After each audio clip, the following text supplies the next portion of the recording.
नमस्कार मित्रांनो, तुम्हा सर्वांचं आपल्या ज्ञानसागर MPSC अकॅडमीमध्ये स्वागत. काल आपण पहिला व्हिडिओ पाहिला. कालच्या व्हिडिओमध्ये आपण GS1 मध्ये हिस्ट्री जे आहे त्या हिस्ट्रीचा एकंदरीत अभ्यासक्रम काय आहे, त्याच्यानंतर त्या अभ्यासक्रमाची रचना कशी आहे, आपल्याला कोणकोणते टॉपिक कव्हर करायचे आहेत, या सर्व गोष्टी आपण त्यामध्ये पाहिल्या. आता आजच्या आपल्या व्हिडिओमध्ये आपण डायरेक्ट विषयाला सुरुवात करणार आहोत. ठीक आहे.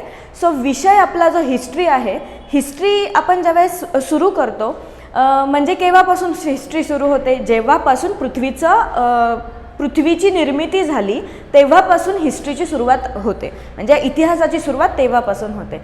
सो म्हणजेच तेव्हापासूनचा जो टाईम स्केल आहे, तेव्हापासूनचा जो टाईम पिरियड आहे, तो पिरियड आपल्याला पूर्ण पाहायचा आहे. मग हा एकत्र सगळा पिरियड पाहण्याच्या ऐवजी आपण काय करतो, तर या सगळ्या पिरियडचे छोट्या छोट्या भागांमध्ये आपण त्यांना डिवाईड करतो. हा पूर्ण जो काळ आहे, या काळाचे आपण छोटे छोटे कालखंड तयार करतो आणि त्या कालखंडानुसार आपण काय करणार आहोत, त्याचा स्टडी करणार आहोत, त्याचा अभ्यास करणार आहोत. सो केव्हा पण आपण ज्यावेळेस इतिहासाचा अभ्यास करतो त्यावेळेस आपण या पर्टिक्युलर कालखंडानुसारच आपण इतिहासाचा अभ्यास करतो. जसं आपण कालच पाहिलं, इतिहास म्हटल्यानंतर ॲन्शियंट, मेडिएवल, त्याच्यानंतर मॉडर्न आणि महाराष्ट्राची हिस्ट्री, असे आपण जसे पार्ट पाडले, तसंच आपण आता पूर्ण कालखंड पाहत असताना या पूर्ण कालखंडाचे सुद्धा छोटे छोटे पार्ट्स पाडणार आहोत, म्हणजे आपल्याला इतिहासाचा अभ्यास करायला तेवढा सोपं जाईल. ठीक आहे. सो हा जो आपण पार्ट पाडत आहोत, म्हणजे की पृथ्वीचा निर्मिती झाल्यापासून आत्तापर्यंतचा जो कालखंड आहे, टू द प्रेझेंट असं आपण म्हणू शकतो, म्हणजे from the origin of earth to the present, हा पूर्ण कालखंड जो आहे, हा कालखंड याची आपण ज्यावेळेस एक क्रोनॉलॉजिकल अरेंजमेंट करतो, त्या अरेंजमेंटला आपण म्हणतो जिओलॉजिकल टाईम स्केल. ठीक आहे. सो आपला पहिला टॉपिक आज असणार आहे जिओलॉजिकल टाईम स्केल. ओके. म्हणजेच काय की जेव्हापासून पृथ्वीची ओरिजिन झाली, so origin of earth to present. ठीक आहे. हा पूर्ण कालखंड जो आहे, हा पूर्ण कालखंड आपण काय करतो, हा पूर्ण कालखंड आपण काही भागांमध्ये डिवाईड करतो आणि त्या भागांमध्ये आपण डिवाईड केल्यामुळे आपल्याला इतिहासाचा अभ्यास करणं सोपं जातं. आलं लक्षात? सो हा जिओलॉजिकल टाईम स्केल आहे, तो आपण आता पाहणार आहोत. आता आपण कोणत्या कालखंडामध्ये डिवाईड केला हा जिओलॉजिकल टाईम स्केल, हा पूर्ण कालखंड, तर तो आहे इयॉन. पहिला जो आहे तो आहे इयॉन. ठीक आहे. म्हणजे हा पूर्ण काळ इयॉन्समध्ये डिवाईड केला आहे. इयॉन्स जे आहेत ते एरामध्ये डिवाईड केलेले आहेत. त्याच्यानंतर हा एराज जे आहेत ते एरा डिवाईड होतात पिरियड्समध्ये, पिरियड्स डिवाईड होतात एपॉकमध्ये आणि एपॉक डिवाईड होतात एजेसमध्ये. आले लक्षात? ठीक आहे. सो जसं आपण दिवसांचे एक गठ्ठे करतो, जसं एक वर्ष आपण काही महिन्यांमध्ये डिवाईड करतो, महिने आपण काही आठवड्यांमध्ये डिवाईड करतो, आठवडे आपण दिवसांमध्ये आणि दिवस तासांमध्ये, तास मिनिटांमध्ये डिवाईड करतो. अशा पद्धतीने आपण पूर्ण टाईम स्केल जो आहे तो डिवाईड केलेला आहे इयॉन, एरा, पिरियड्स, एपोक आणि एजेसमध्ये. सो आपण आता पाहणार आहोत की पर्टिक्युलरली किती इयॉन्स आहेत, किती एराज आहेत, किती पिरियड्स आहेत, किती एपॉक आहेत आणि किती एजेस आहेत. आता या सगळ्यांचा आपण डिटेल अभ्यास करणार नाही, कारण की आपल्याला एवढ्या सगळ्यांच्या डिटेल अभ्यासाची गरज नाही आहे. पण जे आपल्याला महत्त्वाचे आहेत, ज्या पद्धतीने आपल्याला प्रश्न विचारलेले आहेत, ज्याच्यावरती जास्त प्रश्न विचारलेले आहेत, तो आपण जरा डिस्क्रिप्टिव्हमध्ये पाहणार आहोत. ठीक आहे. सो सगळ्यात पहिल्यांदा आपण पाहूयात की इयॉन कोणकोणते आहेत. ठीक आहे. सो सगळ्यात पहिला इयॉन जो आहे आपण पाहणार आहोत आता इयॉन. ठीक आहे. सो सगळ्यात पहिला इयॉन जो आहे तो आहे हार्डन इयॉन. ठीक आहे. सगळ्यात पहिला इयॉन जो आहे तो आहे हार्डन इयॉन. या इयॉनची सुरुवात केव्हापासून झाली हे आपल्याला महत्त्वाचं आहे. या इयॉनची सुरुवात केव्हापासून झाली, तर 4600 टू 4000 मिलियन इयर्स ॲगो. आता हा जो थोडा आपण कन्व्हर्जन फॅक्टर आहे तो काही लोकांना अवघड जातो, त्याच्यामुळे मी इथं खाली लिहून ठेवते, नाहीतर आपण इथे वरती एका ठिकाणी लिहून ठेवूयात की 1 मिलियन म्हणजे किती, 1 बिलियन म्हणजे किती. ठीक आहे, सो तुम्हाला माहीत पण असेल 1 मिलियन ज्यावेळेस आपण म्हणतो त्यावेळेस त्याचा अर्थ होतो 10 लाख. 1 मिलियन म्हणजे किती, 1 मिलियन म्हणजे 10 लाख. आणि 1 बिलियन 1 बिलियन म्हणजे किती, तर 100 कोटी. सो या दोन गोष्टी लक्षात ठेवायच्या. 1 मिलियन म्हणजे 10 लाख आणि 1 बिलियन म्हणजे 100 कोटी. आता या दोघांमध्ये सुद्धा कन्व्हर्जन आहे. 1 billion is equal to 1000 million. म्हणजे 1 बिलियन म्हणजे किती, 1000 मिलियन. असं तुम्ही काय करू शकता, कन्व्हर्जन फॅक्टर. सो हा लक्षात ठेवा कन्व्हर्जन फॅक्टर. म्हणजे जर काही लोकांना मिलियन बिलियन्स ह्या गोष्टींमध्ये कन्फ्यूज होत असेल तर तुम्ही लाख वर्षांपूर्वी, करोड वर्षांपूर्वी असं लक्षात ठेवू शकता. ठीक आहे, सो सगळ्यात पहिला जो इयॉन आहे तो आहे आपला हार्डेन इयॉन. हार्डेन इयॉन हा 4600 years ago to 4000 million years ago आपला हार्डेन इयॉन चालला होता. त्याच्यानंतरचा जो इयॉन आहे सेकंड इयॉन तो आहे आर्कियन इयॉन. हा आर्कियन इयॉन जो होता तो 4000 मिलियन इयर्स पासून सुरू झाला, तर तो चालतो जवळपास 4000 million years ago to about 2500 million years ago. हा जो आहे तो आहे आपला आर्कियन इयॉन. त्याच्यानंतर जो येतो तो येतो प्रोटेरोझोइक इयॉन. प्रोटेरोझोइक इयॉन. तिसरा जो आहे तो आहे प्रोटेरोझोइक इयॉन. हा सुरू होतो 2500 million years ago to 560 million years ago. आणि लास्टचा जो इयॉन आहे हा इयॉन आपल्याला सगळ्यात महत्त्वाचा आहे. शेवटचा जो इयॉन आहे तो आहे फॅनेरोझोइक इयॉन. कोणता इयॉन आहे, फॅनेरोझोइक इयॉन. फॅनेरोझोइक इयॉन जो सुरू होतो 560 million years ago to present. म्हणजे 560 मिलियन इयर्स ॲगो जो आपला फॅनेरोझोइक इयॉन सुरू झालेला आहे तो अजून सुद्धा इयॉन तो चालू आहे. म्हणजे आपण सध्या कोणत्या इयॉनमध्ये येतो, तर फॅनेरोझोइक इयॉनमध्ये येतो. आणि हा इयॉन आपल्याला महत्त्वाचा आहे कारण याच इयॉनमध्ये वनस्पती आणि मनुष्य जीवनाचा जो इव्होल्युशनचा काळ आहे तो कोणत्या काळामध्ये येतो, तर फॅनेरोझोइक इयॉनमध्ये येतो. म्हणून या इयॉन्समध्ये काय झालं, तर एकंदरीत पृथ्वीची डेव्हलपमेंट झाली. आणि आपण जे म्हणतो ना की वनस्पती आणि प्राण्यांच्या जीवनाची सुरुवात आणि इव्हॉल्युशन, तर ते कोणत्या इयॉनमध्ये येणार आहे, तर ते आहे फॅनेरोझोइक इयॉनमध्ये. ठीक आहे, सो आता आपण काय पाहणार आहोत, आपण प्रत्येक जे इयॉन्स पाहिले त्या प्रत्येक इयॉन्सचं आपण डिव्हिजन पाहणार नाही. आता आपल्याला मेन लक्ष द्यायचं आहे फॅनेरोझोइक इयॉनचं. सो आता आपण पाहूयात हे फॅनेरोझोइक इयॉन जो आहे तो पुढे डिवाइड होतो एराजमध्ये. आता ते कोणकोणत्या एरामध्ये डिवाइड होतो तर ते आपण पाहणार आहोत. तर हा डिवाइड होतो 3 एरामध्ये. एक आहे प्लेस्टोसिन एरा, दुसरा आहे मेझोझोइक एरा, प्लेस्टोसिन नाही, एक आहे पॅलिओझोइक एरा, दुसरा आहे मिझोझोइक एरा आणि तिसरा आहे सिनोझोइक एरा. आलं लक्षात. सो हा फॅनेरोझोइक जो आहे तो 3 एराजमध्ये डिवाइड होतो. पहिला आहे पॅलिओझोइक, दुसरा एरा आहे मेझोझोइक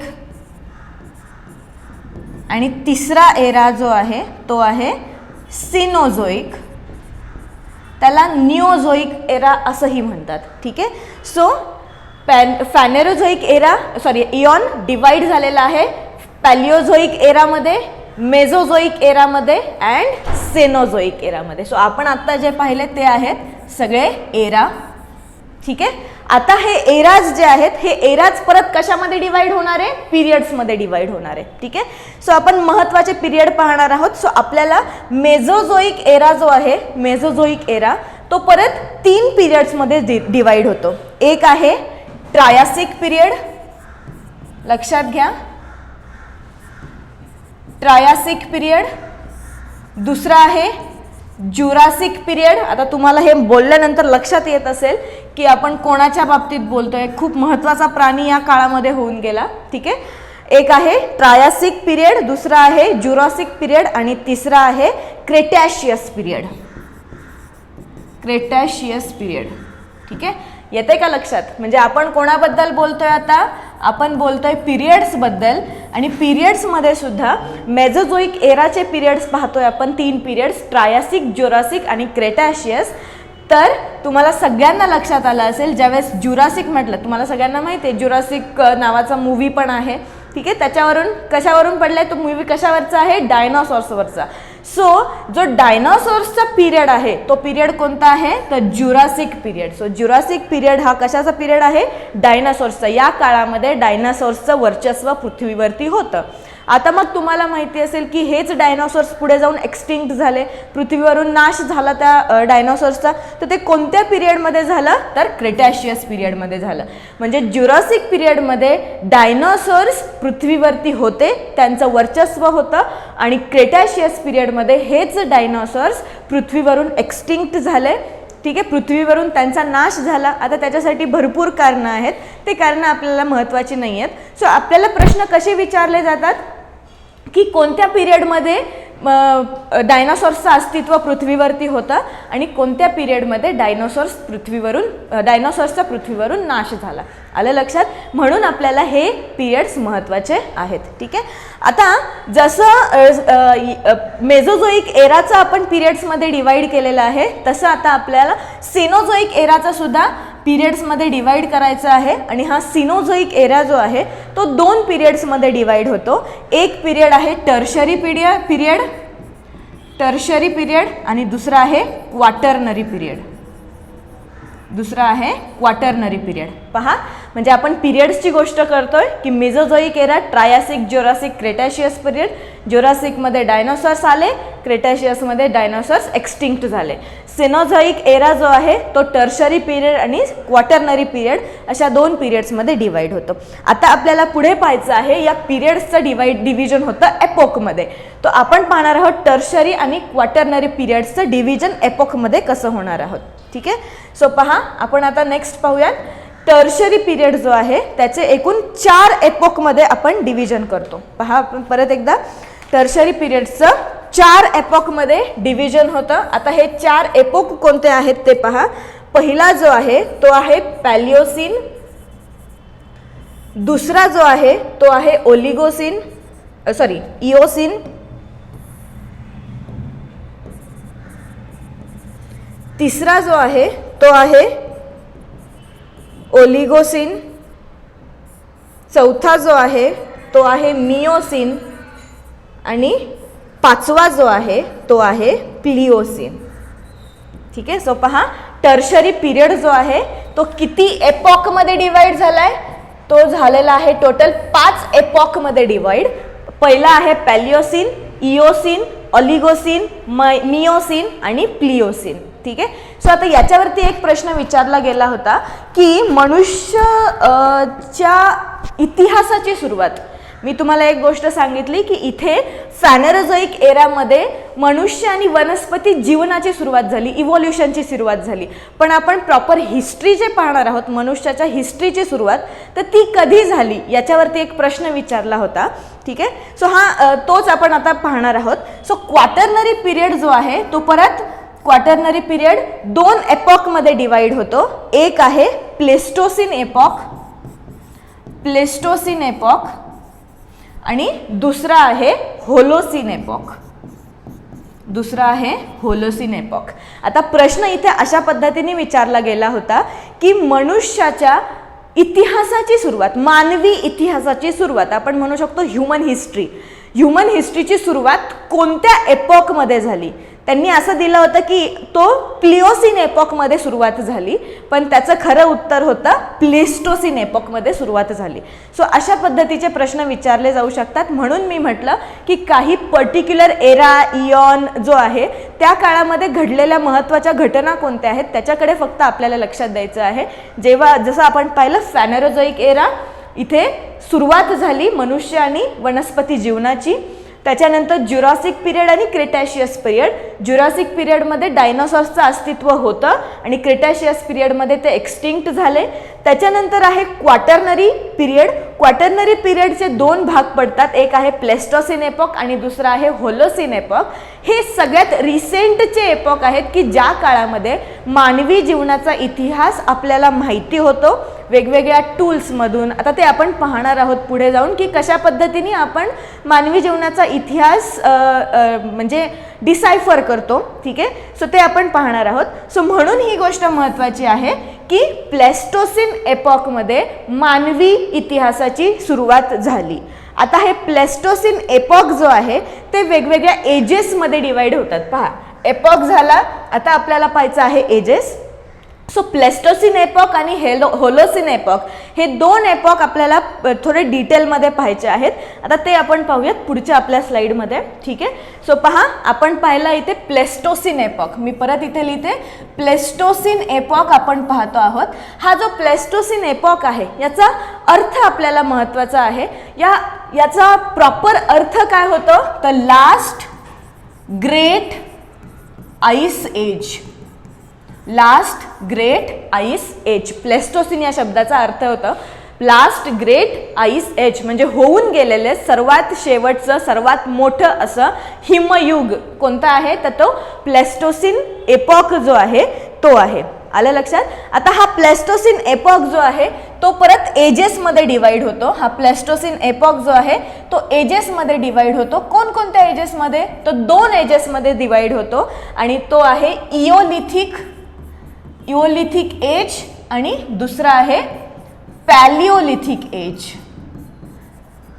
पहिला आहे इओलिथिक एज आणि दुसरा आहे पॅलिओलिथिक एज. आता पॅलिओलिथिक एजलाच मराठीमध्ये म्हणतात पुराणाश्मयुग.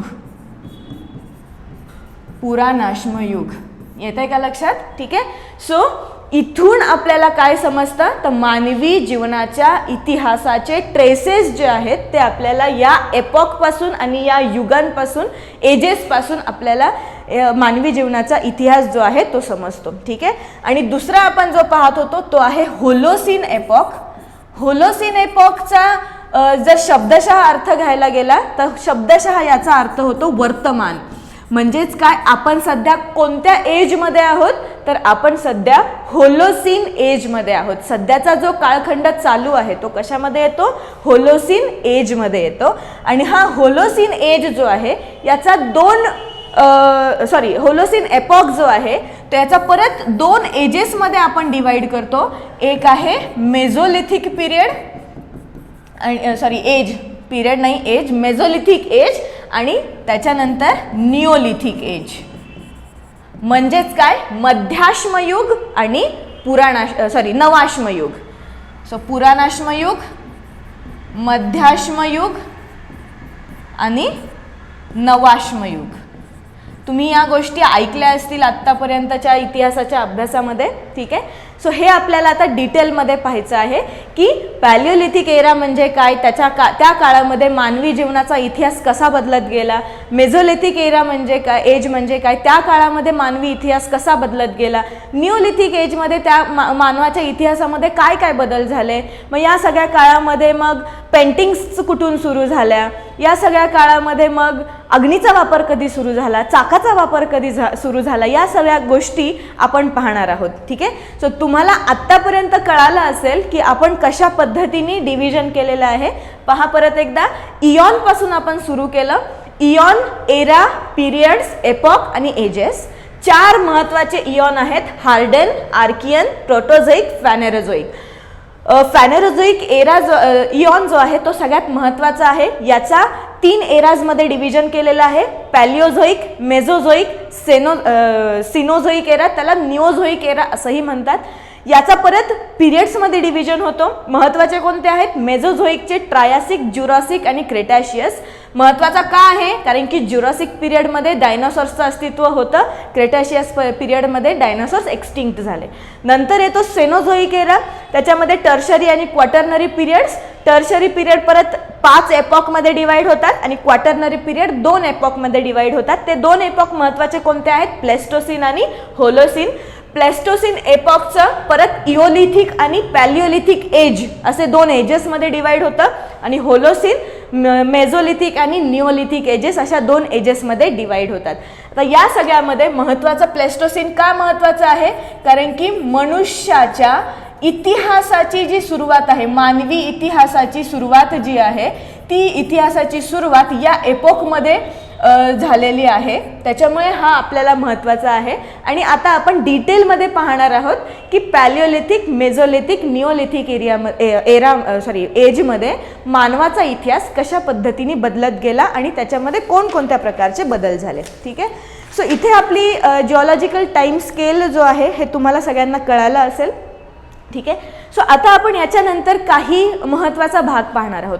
आणि तो भाग कोणता, तर जशी आत्ता हिस्ट्री अशा वेगवेगळ्या पिरियड्समध्ये, एजेसमध्ये डिवाईड झालेली आहे, त्याच पद्धतीने आपण हिस्ट्री काही अजून महत्त्वाच्या टर्म्समध्ये डिवाईड करतो. कोणकोणत्या, तर जर आपण पाहिलं हिस्ट्री जी आहे ती हिस्ट्री 3 महत्त्वाच्या टर्म्समध्ये आपण डिवाईड करतो. पहिला जो कालखंड आहे त्याला आपण म्हणतो प्री हिस्टॉरिक पिरियड. कोणता कालखंड, प्री हिस्टॉरिक पिरियड. यालाच मराठीमध्ये प्रागैतिहासिक काळ म्हणतात. दुसरा जो आहे तो आहे proto historic period. Proto historic पिरियडला प्रोटो ऐतिहासिक काळ असंही म्हटलं जातं. आणि त्याच्यानंतरचा जो आहे तो आहे हिस्टॉरिक पिरियड. आता याचं आपण असं डिव्हिजन का केलं आपल्या इतिहासाचं ते आपल्याला पाहून घ्यायचं. का आपण या तिघांमध्ये डिवाइड केलं, तर याच्या मागे कारण काय आहे. याच्या मागचं कारण हे आहे की प्री हिस्टॉरिक पिरियडमध्ये लेखन कला अवगत नव्हती. काय आहे इथे, आर्ट ऑफ रायटिंग जे आहे ना, आर्ट ऑफ रायटिंग म्हणजे लेखन कला या काळामध्ये अवगत नाहीये. या काळामध्ये अवगत नाही. मग कसं काय कळतं आपल्याला प्री हिस्टॉरिक पिरियडबद्दल, तर त्याच्यासाठी वेगवेगळे सोर्सेस आहेत आणि ते सोर्सेस आपल्याला महत्त्वाचे आहेत, कारण की याच्यावरती प्रश्न विचारले जाऊ शकतात. प्री हिस्टॉरिक पिरियडबद्दल माहिती करून घेण्यासाठी सोर्सेसमध्ये पहिला महत्त्वाचा जो सोर्स आहे तो आहे ॲनिमल अँड प्लांट रिमेन्स.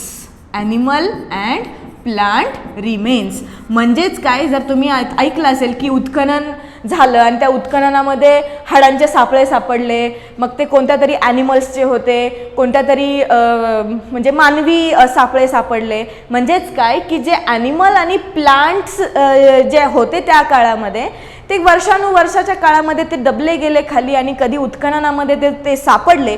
तर त्यांच्यावरून आपण काय करणार आहोत की त्या काळामध्ये कशा कशा पद्धतीने मनुष्य जीवन अस्तित्वात होतं, कोणत्या पद्धतीचे प्लांट्स तिथे अस्तित्वात होते, वनस्पती कोणत्या अस्तित्वात होत्या, धान्य कोणत्या अस्तित्वात होते, हे रिमेन्सवरून त्यांचे जे अवशेष आहे त्या अवशेषावरून समजतं. सो हा पहिला महत्त्वाचा सोर्स झाला.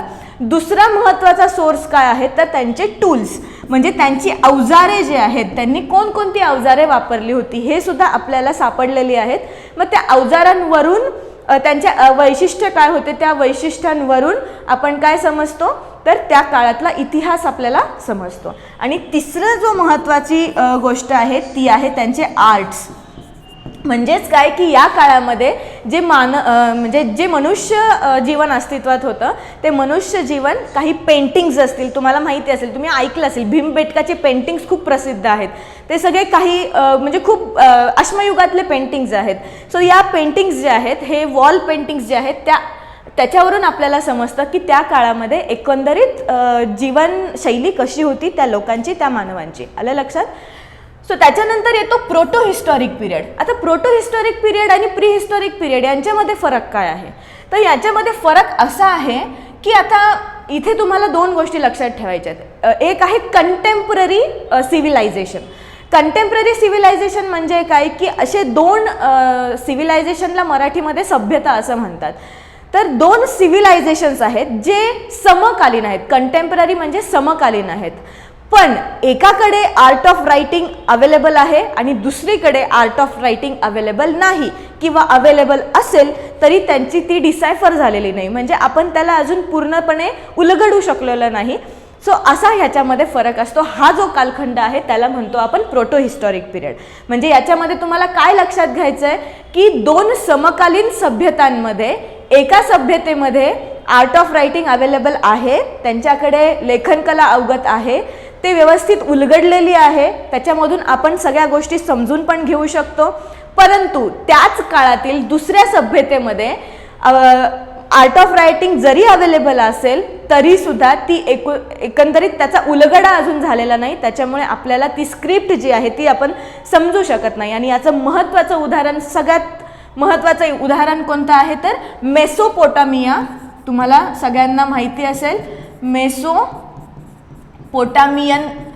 सिव्हिलायझेशन आणि हडप्पा सिव्हिलायझेशन. ठीक आहे. सो हा मेसोपोटामियन सिव्हिलायझेशन जे होतं ते इराण इराकचा जो भाग आहे, टायग्रिस आणि युफ्रेटिस नद्यांच्या इथे उदयाला आलेली ही संस्कृती होती, सभ्यता होती. आणि दुसरी आहे हडप्पा संस्कृती, जी तुम्हाला माहिती आहे की इंडियन पेनिन्सुलामध्ये अफगाणिस्तान, पाकिस्तान आणि राजस्थान, पंजाब, इंडियाचा हा जो भाग आहे वायव्येकडचा, त्या भागामध्ये उदयाला आलेली जी संस्कृती आहे त्याला आपण म्हणतो हडप्पा संस्कृती, सिंधू संस्कृती.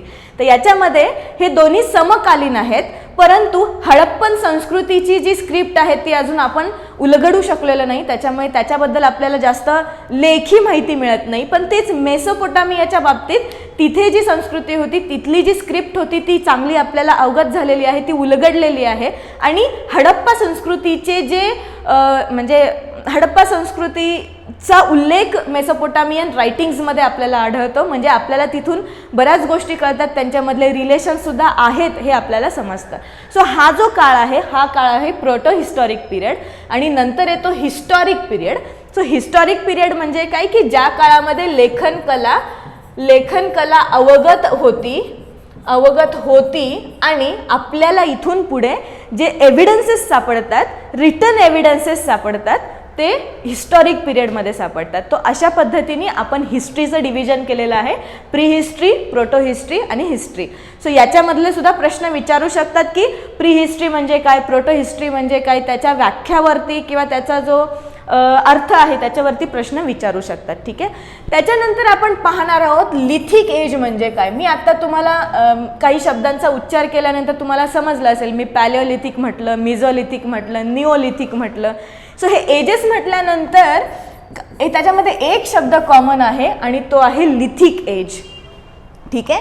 मग लिथिक एज म्हणजे काय, ठीक आहे, लिथिक एज म्हणजे काय हे आपण पाहणार आहोत. सो लिथिक म्हणजे काय, लिथिक म्हणजे related to stone, stone age असं तुम्ही म्हणू शकता. लिथिक म्हणजे काय, रिलेटेड टू स्टोन.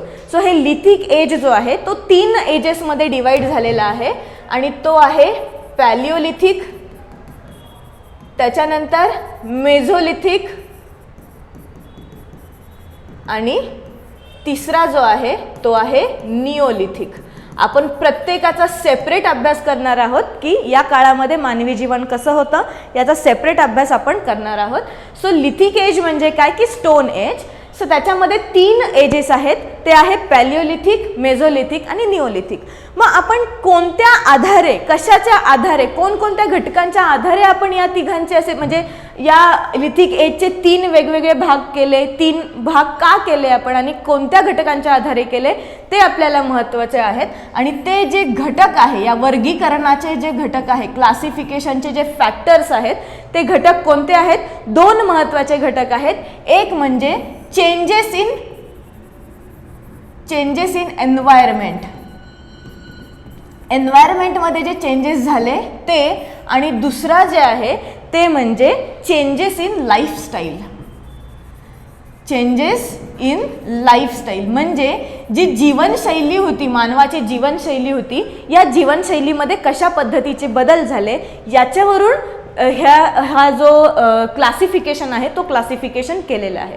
आता चेंजेस इन एन्व्हायरमेंट म्हणजे काय, तर महत्त्वाचा जो एन्व्हायरमेंटचा चेंज आहे या काळामधला तो आहे टेम्परेचरचा चेंजेस.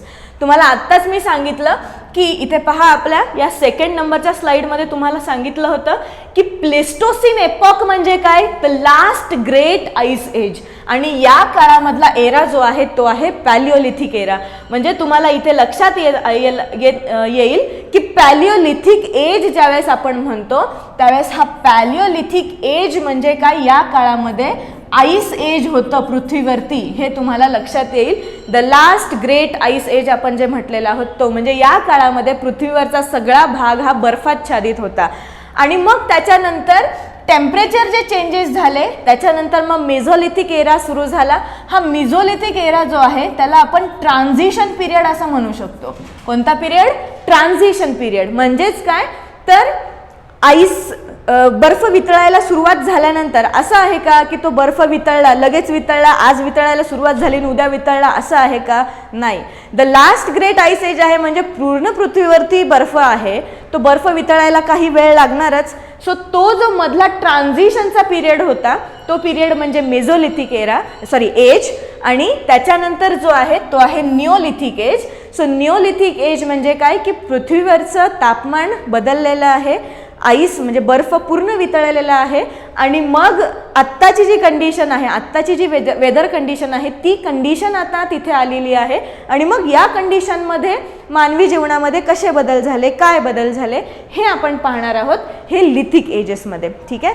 सो तुम्हाला आता एकंदरीत कल्पना आली असेल की आपण जे म्हणजे अँशियंट हिस्ट्री जी आपण पाहायला सुरुवात केली आहे त्याच्यामध्ये आपण कसे वेगवेगळ्या पद्धतीने त्या कालखंडांच्या वेगवेगळ्या भागांमध्ये आपण त्याला डिवाईड केलेलं आहे.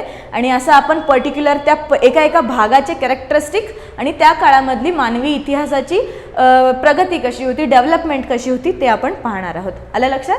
सो आता लिथिक एजमध्ये आपल्याला सुरुवात करायची आहे पॅलिओलिथिक एज पासून. ठीक आहे. सो पॅलिओलिथिक एज जे आहे आता इथून आपल्या खरी सुरुवात होणार आहेत की ज्याच्यामध्ये आपण मानवी इतिहास काय होता, टूल्स कसे होते, ह्या सगळ्या गोष्टी पाहणार आहोत.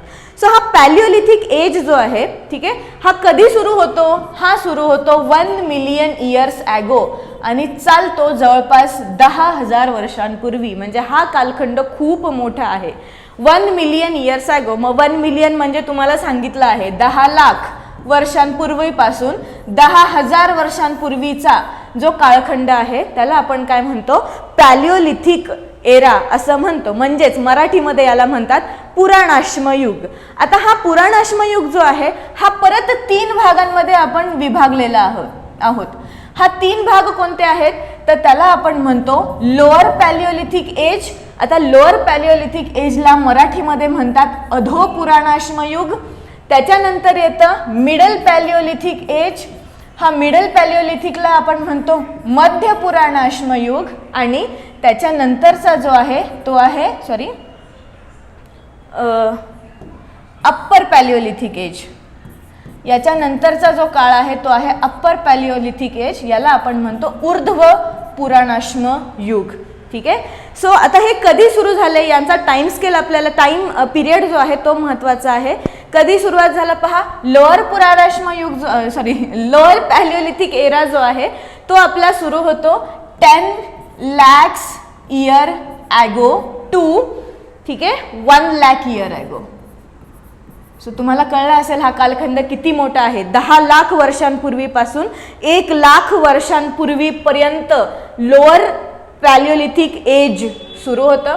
त्याच्यानंतर मिडल पॅलिओलिथिक एज जो आहे तो आहे 1 lakh year ago to 1 lakh year ago to 40,000 years ago. तुम्हाला एक गोष्ट लक्षात आली असेल की हा मधला जो कालखंड आहे तो कालखंड काय होतोय कमी कमी होत चाललेला आहे. आणि ऊर्ध्व पुराणाश्मयुग जो आहे ते आहे 10,000 वर्षांपूर्वीपासून 40,000 वर्षांपूर्वीपासून ते 10,000 वर्षांपर्यंत ते चाललेलं आहे. ठीक आहे. सो तुम्हाला आता यामध्ये या सगळ्यांमध्ये तुम्हाला कळलं असेल की आपण कशा पद्धतीने आपल्याकडचा काळ जो आहे त्याचे छोटे छोटे भाग केलेले आहेत. कशासाठी तर आपल्याला इतिहास समजायला सोपा जावा याच्यासाठी. सो पहा पॅलिओलिथिकचा परत एकदा सांगते. Lower paleolithic, middle paleolithic, upper paleolithic. याचा टाइम स्केल खूप महत्त्वाचा आहे. 10 लाख वर्षांपूर्वीपासून ते 1 लाख वर्षांपूर्वीपर्यंत, 1 लाख वर्षांपूर्वीपासून 40,000 वर्षांपूर्वीपर्यंत, 40,000 वर्षांपूर्वीपासून 10,000 वर्षांपूर्वीपर्यंत. ठीक आहे. सो आत्तापर्यंत आपण जिओलॉजिकल टाइम स्केल पाहिली, कालखंड पाहिले वेगवेगळे. त्या कालखंडांचे आपण जे वेगवेगळे भाग केले ते भाग का केले, कशा पद्धतीने केले हे आपण सगळं पाहिलं आहोत. ठीक आहे.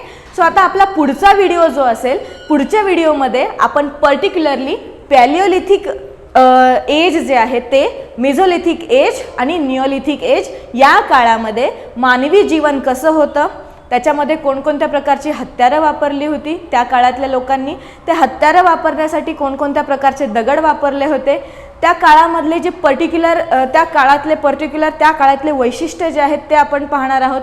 कुठे आपण मानवानी अग्नीचा वापर करायला सुरुवात केला, कुठे चाकाचा वापर करायला सुरुवात केला, कुठे लँग्वेज डेव्हलप व्हायला सुरुवात झाली, कोणत्या काळामध्ये आर्ट जे आहे, पेंटिंग्स जे आहेत ते डेव्हलप व्हायला सुरुवात झाली, मग त्या पर्टिक्युलर काळातल्या भांड्यांचे वैशिष्ट्य काय, या सगळ्या गोष्टींचा अभ्यास आपण डिटेलमध्ये करणार आहोत आपल्या पुढच्या लेक्चरमध्ये. तोपर्यंत धन्यवाद. छान अभ्यास करत राहा. All the best.